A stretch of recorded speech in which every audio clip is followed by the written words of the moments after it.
Dy eurodeputatet të Partisë Popullore Evropiane, Elmar Brok dhe Andrej Kovačev, dërguan një letër liderit të VMRO të PMN-s, Nikola Gruevski, në lidhje me organizatën Operacioni Stop Soros, që sulmoi më shumë se 20 organizata dhe kishte ndikim destruktiv për Maqedoninë. Ata kërkojnë nga Gruevski për shkak të qëndrimeve të ngjashme me Çilimanovin të ndërmarrë masa dhe përgjigjet nëse mbështet vlerat evropiane. Britania nuk do të ndërhyjë në punët tuaja të brendshme. Vi në Maqedoni për të dëgjuar liderët e të gjithë partive politike dhe për të përcjellë një mesazh të qartë dhe të thjeshtë. Mbretëria e Bashkuar do vazhdojë të mbështesë çdo qeveri të Maqedonisë e cila do punojë për reforma të rëndësishme, shkroi ministri britanik për Evropë dhe Amerikë Duncan në blokun në gjuhën maqedonase me rastin e vizitës së tij në Maqedoni.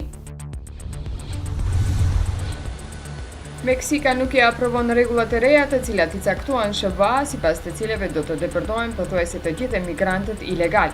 Me këto rregulla parashihen kthimin në Meksikë të gjithë emigrantëve të cilët nuk kanë leje qëndrimi për në SBA, madje edhe nëse nuk janë meksikan. Për të diskutuar në këtë temë, sot në Meksikë ndodhet sekretari shtetëror i SBA-ve dhe shefi i sigurisë nacionale.